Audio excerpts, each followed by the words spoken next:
was one of 6 children. Neither of my parents graduated from high school. We lived in a household where it was 6 children. There was not a lot. My father, not graduating from high school, worked in a machine shop. So there wasn't a lot available. And with 6 children, there was always jockeying back and forth between us. There was always somebody to fight with. There was always somebody to argue with. There was always somebody to play with. What I learned growing up in that atmosphere was that I loved to argue. I loved to get in there and pitch. And when I heard that you could do that and get paid for it, which was something completely beyond my experience, because remember my parents didn't graduate from high school, that sounded to me like being paid for eating ice cream. So when I came out of high school, I went to college thinking I wanted to be a lawyer. And all the way through college, what I thought is, I want to be a lawyer. And when I went to law school, I thought, I've arrived at the promised land. This is absolutely what I was born to do. People sit here and they argue and they take positions all day. This is great, and you can charge for this. So for me, this was obvious what I wanted to do. I was not, I get a little weak-kneed at the sight of blood, so I wasn't going to go into medicine. This was the perfect forum for me. So I knew from a very young age that I liked talking, that I liked talking to people, that I like understanding people, that I like pressing people for the truth and knowing when they're hiding it and trying to knock down those things when they're keeping something back. So for me, it was a natural. I love what I do.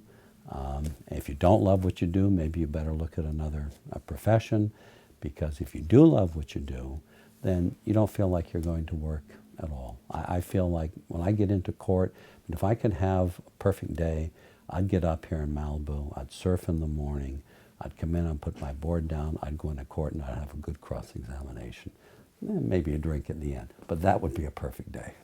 When I examine myself, as I do every morning, I get up at 5 o'clock. And when I get up at 5 o'clock, the very first thing I do while it's still dark is I have my Bible reading and my prayer time.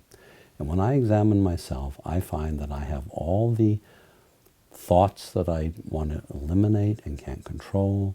I have a zoo of things inside me that I have to overcome to be the person that I want to be. It's only through my faith that I control those things. So I am a person who is sinful, evil, ill-intended, but I've been touched by the hand of God.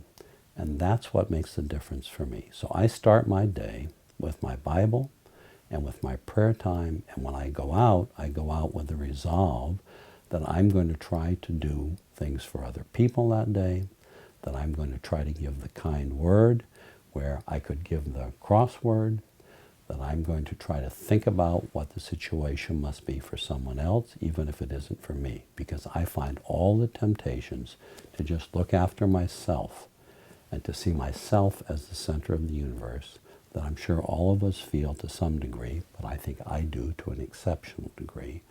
And I need my faith and my time with God to control that and to address that. So that leads to the question of how do you balance your life?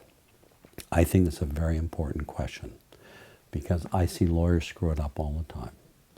They get onto alcohol. They get onto drugs.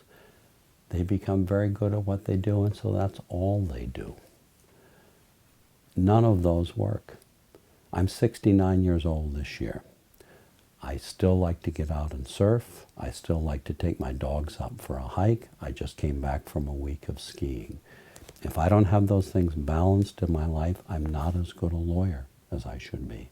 I want to keep doing those things. I want to stay in shape. I have to control what I eat. I like to drink, but I have to control that. I'm not saying I'm an alcoholic. I've never been tempted to be that way, but I don't have a drink once a week. I enjoy it when I have it, but that's it for me, because I need to keep that balance in my life. So family, church, athletics, reading, sports, recreation. If you don't have those things in your life, you won't be the lawyer that you should be. And if you're just a lawyer, you'll never be the person that you should be.